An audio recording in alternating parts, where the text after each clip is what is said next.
था, यही 2016 था, आज 2026 है। यही मैंने रात को फिल्म देखी थी और अगले दिन सुबह उठ के अपने पेरेंट्स को कहा था कि मुझे बॉम्बे जाना है।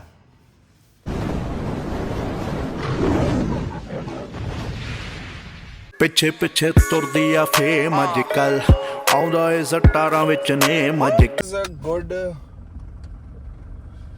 Good afternoon. आज तो मैं सुबह फ़ोन पे बात करता करता ही निकल गया ऑफिस की तरफ। आज घर से निकलते निकलते मैंने व्लॉग नहीं बनाया। फ़ोन पे लगा हुआ था यार, क्या कर लूँ, फ़ोन सुन लूँ, व्लॉग बना लूँ, क्या कर लूँ बताओ।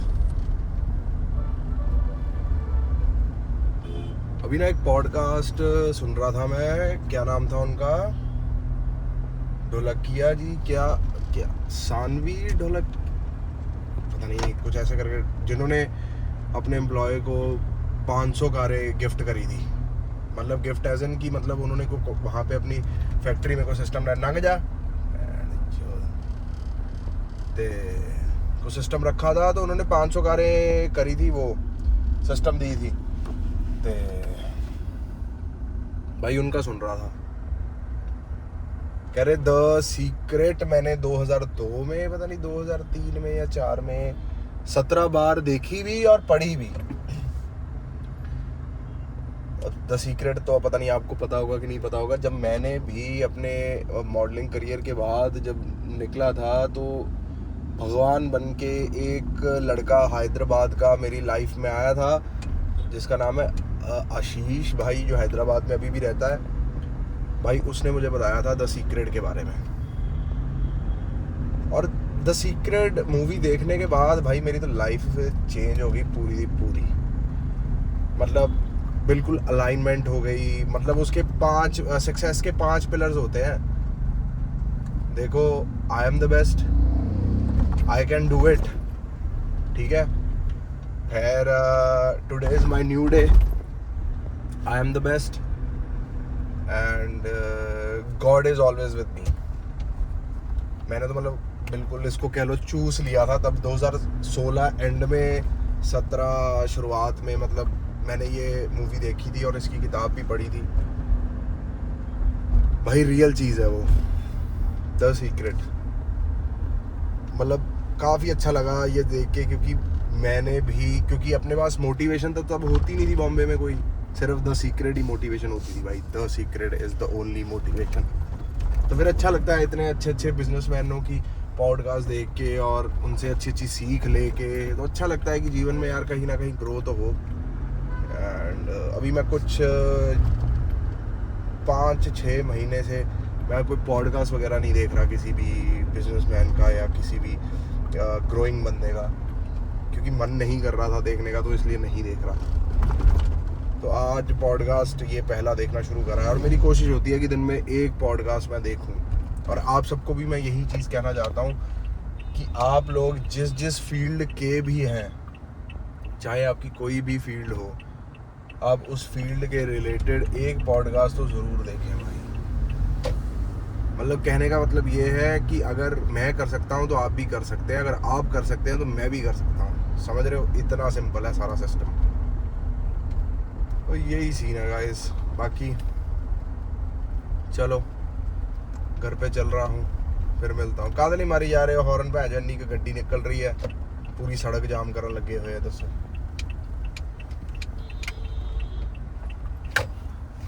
तो चलो गाइस, घर पे पहुँच गया, फिर मिलता हूँ मैं आपको। बाय।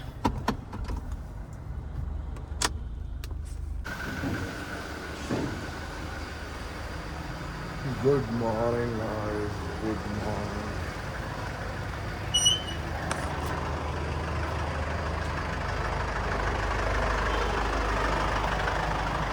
कितने दिनों बाद ये वाली कार स्टार्ट करी है मैंने।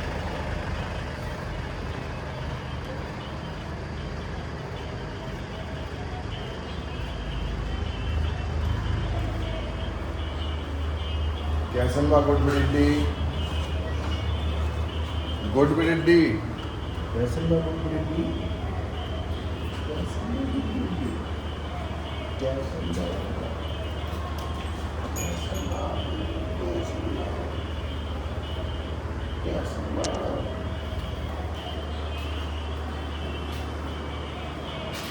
मेरा पेट बहुत ज़्यादा खराब हो गया है अभी, समझ रही है नहीं? तुझे नहलाना पड़ेगा।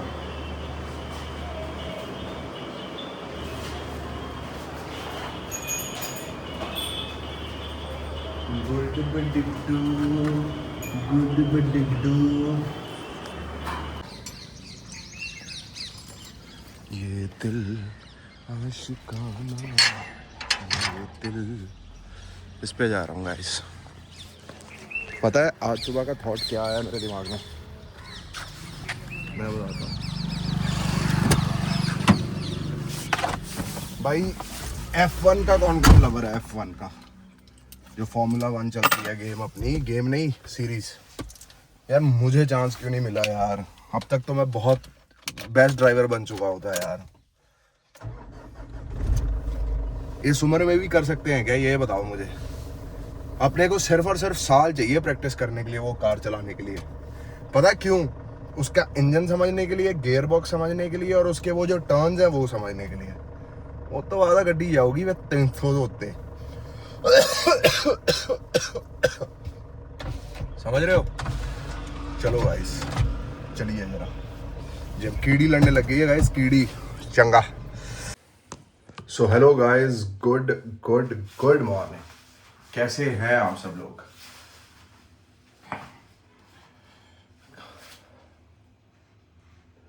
जिम कर लिया आज, कोशिश कर रहा हूँ कि फिर से वो मोबिलिटी और वो सब वापस आ जाए। मैं कल आपसे क्या बात कर रहा था? मैं बात कर रहा था वो गुजरात का जो डायमंड किंग कहते हैं जिसे, अपने ढोलकिया साहब, जिन्होंने 500 गाड़ी अपने एम्प्लॉय को गिफ्ट करी थी। एज एन कि मतलब कोई उन्होंने अपनी ही फैक्ट्री के अंदर कोई कंपटीशन रखा था और उनमें से बंदे जीते थे और उनको कारें मिली थी। तो जब मैंने उनका पॉडकास्ट सुना भाई, तो उन्होंने बताया कह रहे मैंने द सीक्रेट फिल्म जो थी वो कम से कम नहीं तो 17-18 बार देखी, और उसकी किताब भी 17-18 बार पढ़ी। आप सबको अगर पता नहीं है द सीक्रेट क्या है, अब यूट्यूब पे सर्च करना, हिंदी में भी आ गई है, इंग्लिश में भी आ गई है।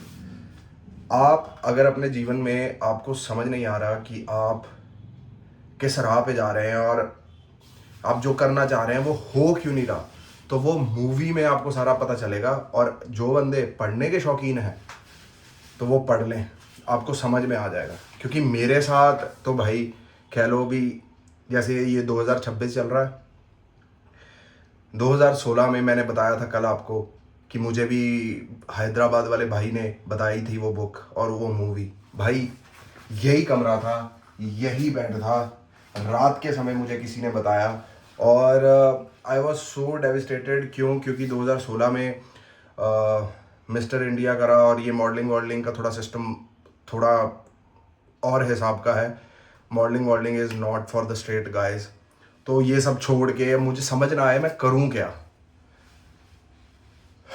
क्योंकि आपको आगे चलने के लिए एक राह चाहिए होता है, और वो राह मुझे समझना है कि मैं अब क्या करूं।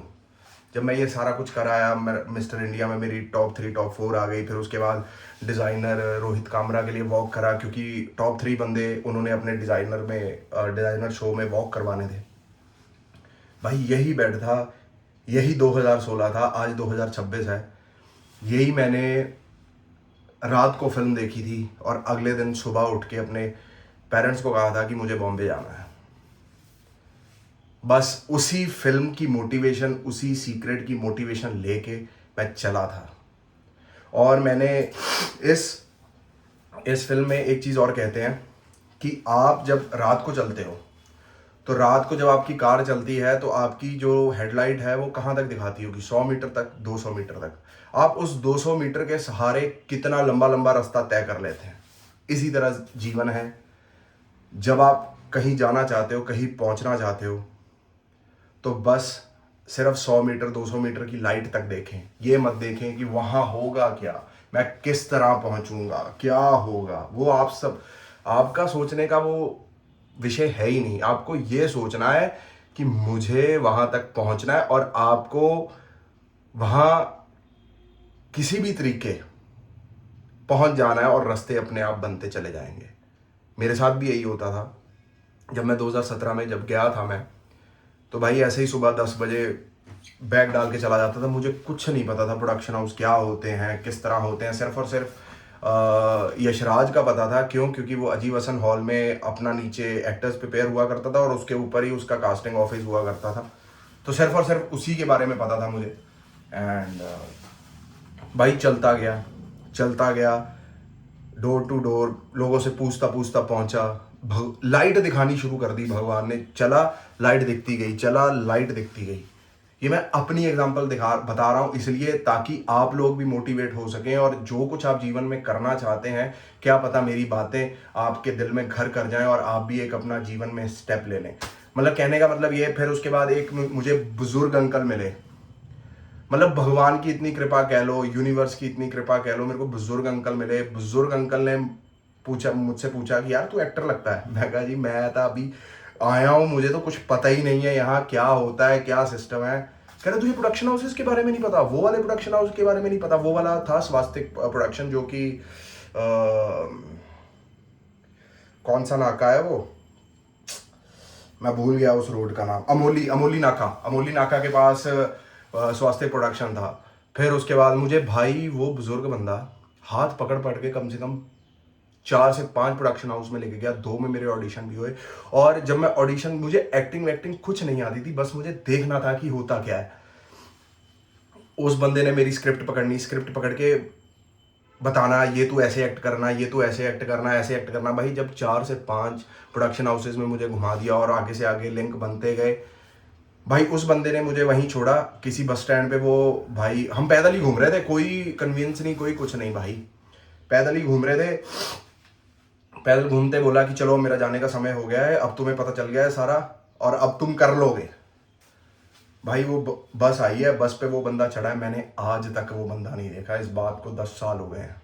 मैंने बहुत कोशिश करी, सेम टाइम पे जाने की कोशिश करी कि मुझे कहीं ना कहीं दिख जाए, कि मैं बोलूं अंकल कि देखो जिसे आप हाथ पकड़ पकड़ के लेके जाते थे, कुछ ना कुछ कर रहा हूं मैं, मतलब है ना, कुछ ना कुछ मैंने हासिल कर लिया है, कुछ ना कुछ काम कर लिया है मैंने, है ना।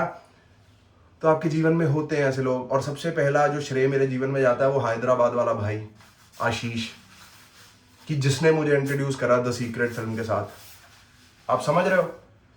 तो जब आप कुछ करना चाहते हो ना, जब आप कुछ बनना चाहते हो, तो भगवान अपने परिकर भेजते हैं आपके तक कि उठ माधव चल यहां। अब लव स्कूल के टाइम पे भी यही हुआ। पता नहीं भाई, कोई चैनल वाला मुझे लेना नहीं चाहता था, कुछ कोई करना नहीं चाहता था, लेकिन एक बंदा था कुणाल भाई, जो अड़ गया, कह रहा है इसे लेना ही लेना है। वो नहीं अड़ा, भगवान ने उसे अड़ाया कि इसे लेना ही लेना है। आप समझ रहे हो? कुछ नहीं होता था मेरे हिसाब से। पहले सीरियल पे मेरे 1000 फॉलोअर थे, वो भी साले मतलब यार दोस्त, 400-500 यार दोस्त कह लो, और 300-400 वैसे कह लो, ठीक है जी। लव स्कूल में गया, मेरे कोई 1200-1300 फॉलोअर्स होंगे, पर फिर भी मुझे उसमें लिया गया। आप समझ रहे हो? तो मैं इस तरह की बातें इसलिए आप सबसे करता हूं। मैं कर सकता हूं ना, मेरे पीछे कोई सपोर्ट नहीं थी भाई, कि मुझे किसी ने कांटेक्ट दे दिया हो, फलाना दे दिया हो। जो ऑलरेडी बंबई में भी थे ना, जो मुझे जानते थे, उन्होंने भी मेरी ऐसा सच कोई इतनी मदद नहीं करी। और मैं शुक्राना करता हूं कि मेरी अच्छा हुआ आप किसी ने मदद नहीं करी। क्यों? क्योंकि मैं नहीं चाहता था कि मेरी मेहनत का श्रेय भगवान के अलावा किसी और शख्स के पास जाए। कि ठीक है भगवान, कोई दिक्कत नहीं है, जैसे आप कर रहे हो, जिस तरह कर रहे हो। फिर उसके बाद दूसरी मोटिवेशन ये थी, बंबई शहर में मंदिर जाने लग गया मैं, क्योंकि मेरे पापा भी बॉम्बे में ही, उन्होंने सारा सिस्टम करा अपना, सारी स्ट्रगल उनकी भी बॉम्बे में थी। हमारा बिजनेस जो था वो क्या नाम है उसका, जो मेन जाके काम होता था वो बॉम्बे में ही हेड ऑफिस होता था। तो मेरे डैडी बस ये सुना करता था कि 6:30 बजे वाली मैं आरती जाता हूँ। मैं कहा यार अगर पापा मेरे आरती जा सकते हैं और इतना जीवन में अच्छा मुकाम, अच्छा इंसान बन सकते हैं, तो मुझे भी वो करना चाहिए। तो मैंने अच्छे अच्छे बंदों में रहने लग गया। फिर मैंने माइंडसेट बनाया कि मैं जो बंदे आए हैं, जो बंदों की सिर्फ और सिर्फ यही सोच चलती है कि मेरा कैसे होगा, इसका तो हो गया, मेरा क्यों नहीं हो रहा, मेरे को इन बंदों में नहीं बैठना था शुरू से, क्योंकि मैंने ये फिल्म देख चुका था द सीक्रेट। फिर मैं आपको बताता हूँ कैसे मैंने अपनी कंपनी और ये सब चूज़ करा। मैं भाई बांद्रा में बेस्ट एरिया का बेस्ट जिम, गोल्ड जिम, वहाँ जाता था। कैसे जाता था पता है? मैं रहता विले पार्ले था, 2 स्टेशन पार करके बांद्रा आता था। मैं लोकल ट्रेन से जाता था, चाहे मेरा कन्वेंस कुछ नहीं था। और जब मैं ऑटो से आता था तो मुझे ऐसा लगता था कि मैं मेरी कार में जा रहा हूँ। आप समझ रहे हो? मैं ऐसे जब करके कोई भी कार गुजरती थी या कुछ गुजरती थी तो मैं अपने आप को इमेजिन करता था कि यार मैं भी ऐसे ही कार में बैठा हूँगा और ऐसे ही बम्बई में घूमूंगा और याद करूँगा वो दिन की ऑटो में बैठ के तो मतलब सपने लिया करता था। समझ रहे हो? फिर वो दिन आए भी। जब मुझे पोलो कार पसंद आई तो पोलो मुझे हर जगह दिखने लग गई गाइस, हर जगह दिखने लग गई। मुझे जो मर्जी कहो, मैंने अपने दिमाग में कार का डिज़ाइन, कार मेरी कैसी दिखेगी, किस तरह दिखेगी, क्या उसका नंबर होगा, क्या उसके अलॉय होंगे, मैं यहाँ ऑलरेडी डिसाइड कर चुका था। आप समझ रहे हो? बस सब कुछ पॉसिबल है भाई, सब कुछ पॉसिबल है। अगर मैं कर सकता हूँ, यहाँ होशियारपुर से उठ के जाके यार बम्बई में काम कर सकता हूँ, तो कोई भी कुछ भी कर सकता है भाई। जैसे आप बिल्कुल समझ रहे हो ना कि इससे कुछ नहीं होगा, वही बंदे एंड में कमाल कर देते हैं। और मुझसे भी यही सबको उम्मीदें थी कि यार ये कुछ नहीं करेगा, इससे कुछ नहीं होगा, बड़े बाप की औलाद है, ज़्यादा से ज़्यादा क्या करेगा, अपनी मस्ती याशी करके आके ऑफिस में बैठ जाएगा। यही चीज़ नहीं प्रूव करनी थी मुझे। यही था कि मैं जब भी अपने ऑफिस में बैठूंगा अपनी एक अलग पहचान लेके बैठूंगा। तो मैं चाहता हूं कि आप लोग भी इसी तरह मोटिवेशन लें, जीवन में आगे बढ़ें, काम करते जाएं। क्योंकि देखो, जब तक तो मैं घूमने फिरने नहीं जा रहा तो अच्छी अच्छी बातें करके मैं मोटिवेट ज़रूर करूंगा आप सबको कि जिस तरह भी होगा अपनी मोटिवेशन वाली बातें कुछ कह लो भी बिल्कुल एन फॉर्मल नहीं होती है। अपनी आप बीती मैं कोशिश करता हूँ कि आप बीती बताऊँ, तभी पब्लिक रिलेट कर पाएगी। अगर उठा के चीज़ें यहाँ बता दी, उठा के चीज़ें यहाँ बता दी तो इट्स ऑफ नो यूज़। तो हर हर महादेव गाइस, राधे राधे, जय माता दी। लाइक शेयर एंड सब्सक्राइब करते रहना।